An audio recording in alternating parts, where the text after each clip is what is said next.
Hello and welcome to Healthier Highways on the M25. I'm Steve Perkins of Steve Perkins Associates and a former CEO of BOHS, the Chartered Society for Worker Health Protection.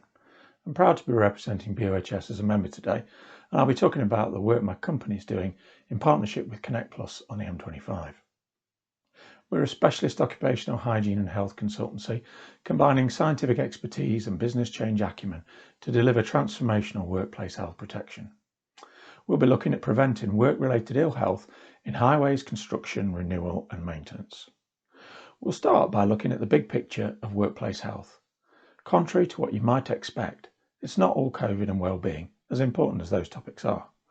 We will discover how protecting worker health has long been the Cinderella to preventing workplace accidents and the terrible burden of disease that has produced. That will set the context for exploring our collaborative partnership on health with Connect Plus. We will unpack the background to this initiative known as Healthier Highways and then look in some detail at its three core programmes: an awareness campaign, exposure measurement and control projects, and a health protection strategy. This is an ongoing practical transformation initiative across the whole supply chain for the renewal and maintenance of one of the busiest motorways in Europe. I recently heard a senior highways health and safety professional describe health as still being at the hard hat stage, meaning health is about 2 decades behind safety.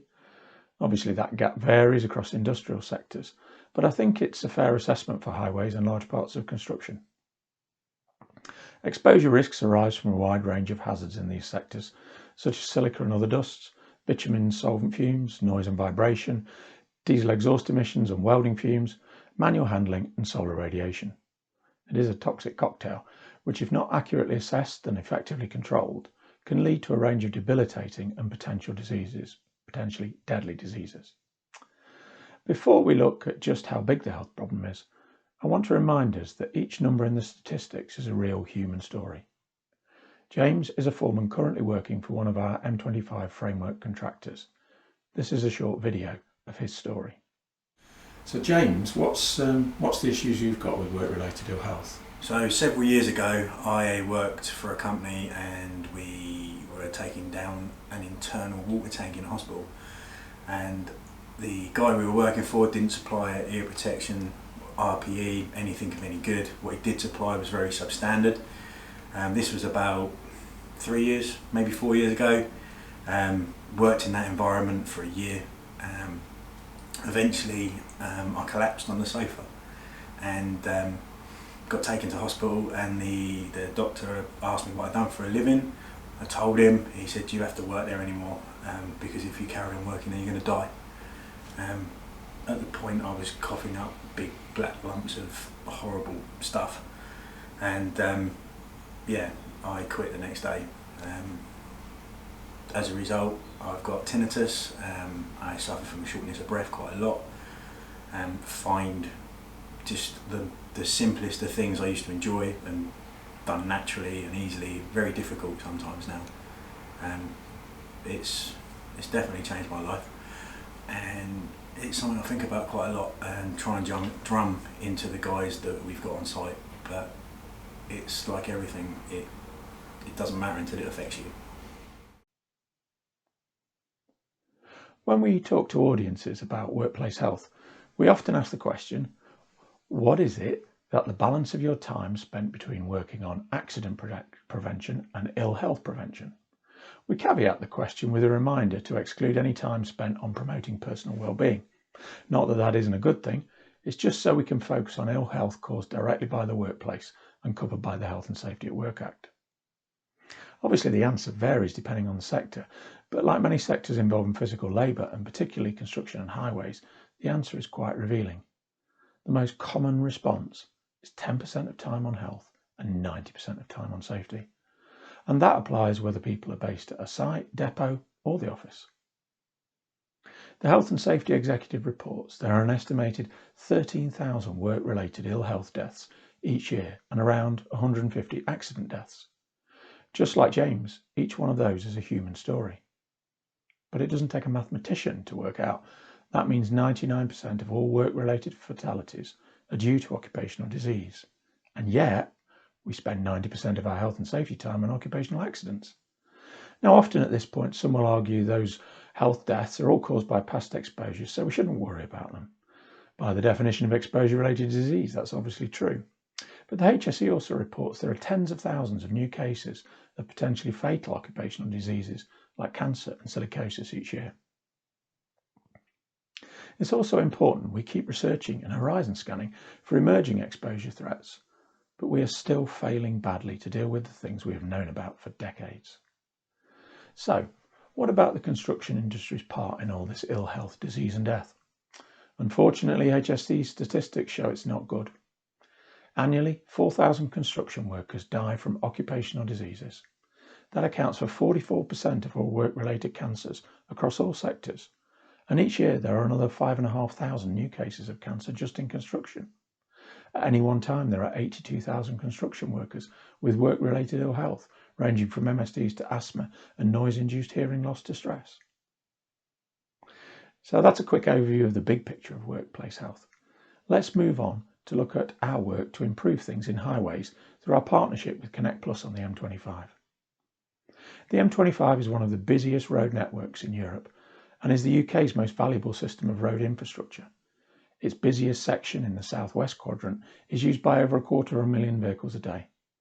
Connect Plus is responsible for operating, managing and maintaining over 440 kilometres of the M25 and its associated link roads. This includes 5 tunnels, 2,500 structures including bridges, culverts and gantries, and over 150,000 other highways assets. Connect Plus works collaboratively with Highways England and its supply chain partners in providing the framework for delivering core operations and maintenance services, as well as significant asset renewal and improvement schemes. Here are a few of the bigger names in the Connect Plus supply chain, but it actually encompasses hundreds of companies. The first thing to say about working on health protection improvement in this context is that it's a marathon, not a sprint. Our long-term aim is to deliver Connect Plus a strategic risk-based approach to occupational health protection and management in order to drive a major improvement in health cultural maturity. This will result in an embedded strategic health leadership framework for the organisation, which will enable the community to effectively manage its business health risk and deliver innovation in the care of its workforce. Now, we began back in early 2019 by focusing on engaging with leaders across the community to raise awareness of workplace health risks through a series of interactive workshops. Attendees included CEOs, MDs, business directors, framework managers, operations managers, project managers, and health and safety managers. This two-way process enabled us to take the temperature of the health culture across the community, as well as identify individuals with the drive and determination to improve it. Adapting Professor Patrick Hudson's evolutionary model of safety culture for health, it became clear that our starting point was somewhere between pathological and reactive. And to be clear, that doesn't mean the M25 is any worse on health than the rest of the highway sector. In fact, we would argue they're ahead of the curve because they've been prepared to start identifying the issues. It was the openness and honesty of those early discussions that has become the bedrock on which we've been able to build an effective change initiative. From these meetings, we recruited a leadership team of operational health and safety professionals and managers to help shape and steer the initiative. This team continues to work in partnership with Steve Perkins Associates experts to contextualise and drive implementation across the M25.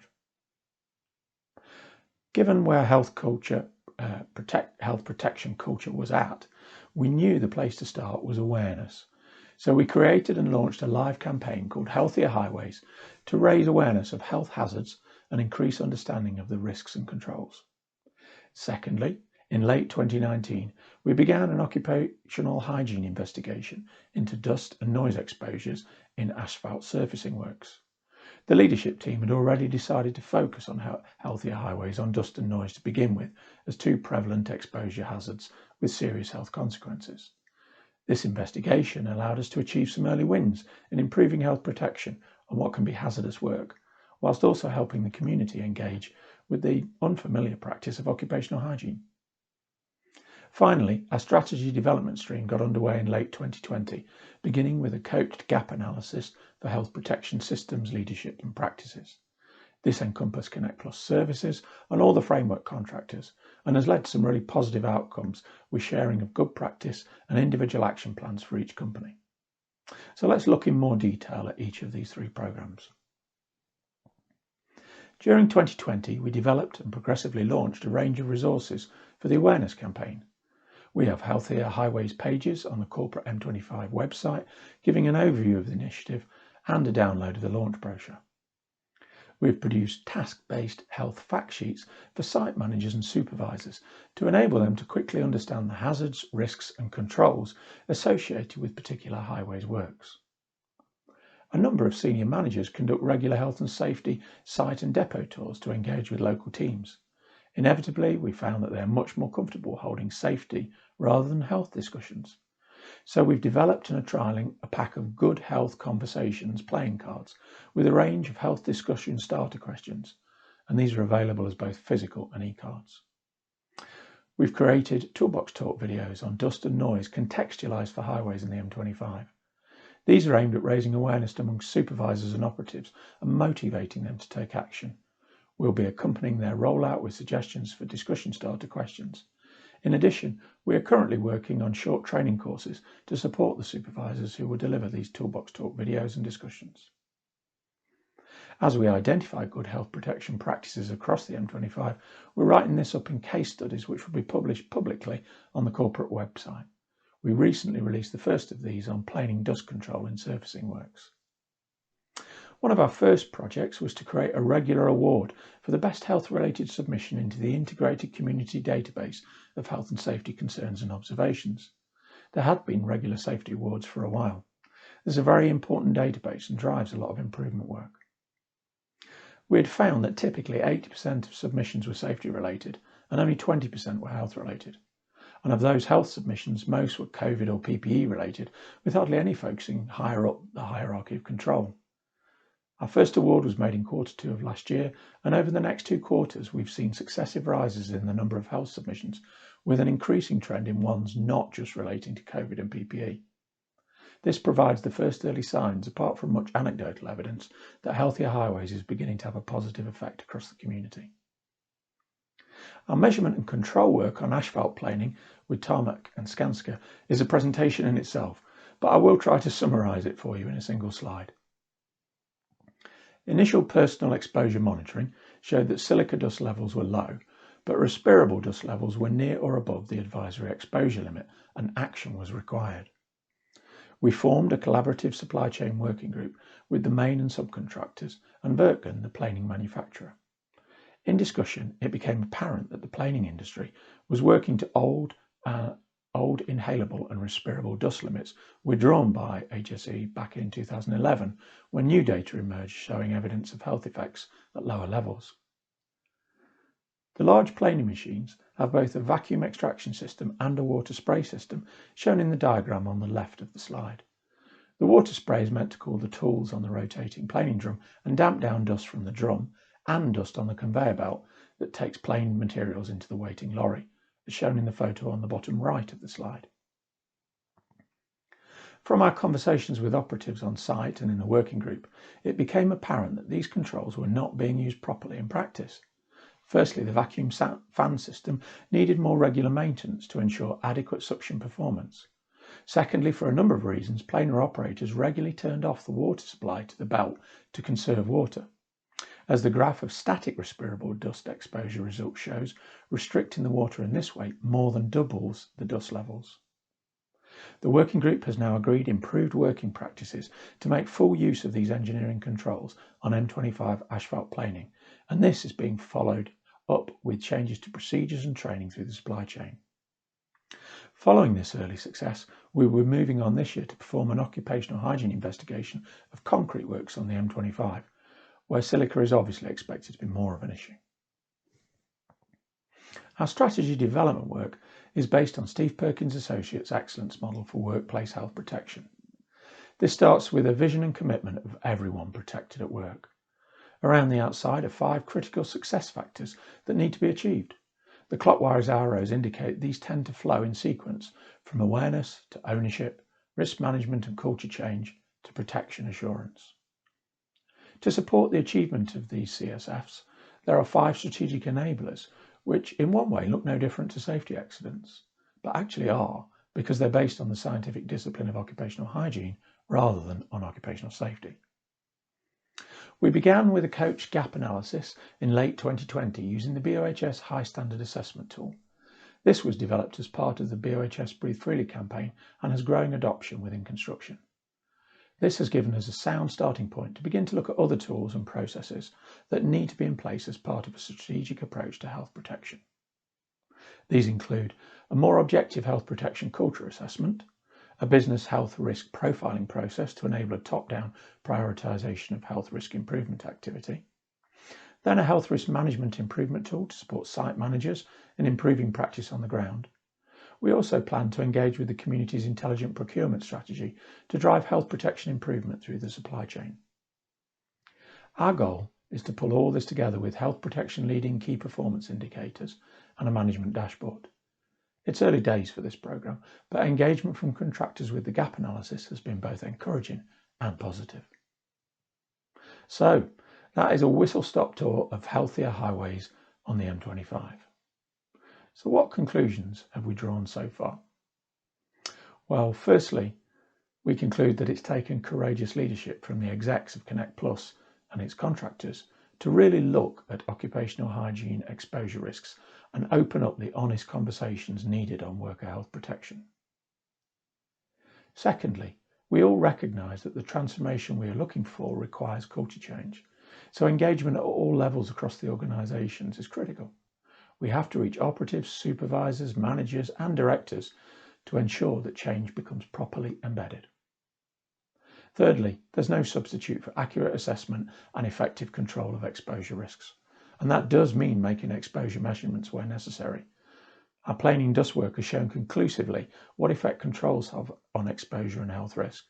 And that has been crucial to changing minds and behaviours in practice on the ground. Next, we know that writing reports isn't the same as improved outcomes. That's why we are following through with the supply chain to ensure health benefits become embedded in business as usual. Finally, alongside scientific expertise and business change acumen, we found that passion and persistence does pay off in the long run. In my former role as BOHS's first CEO, many consultant members would tell me of their frustrations as clients sometimes engage them to tick a box, ultimately filing their reports and recommendations in the bin.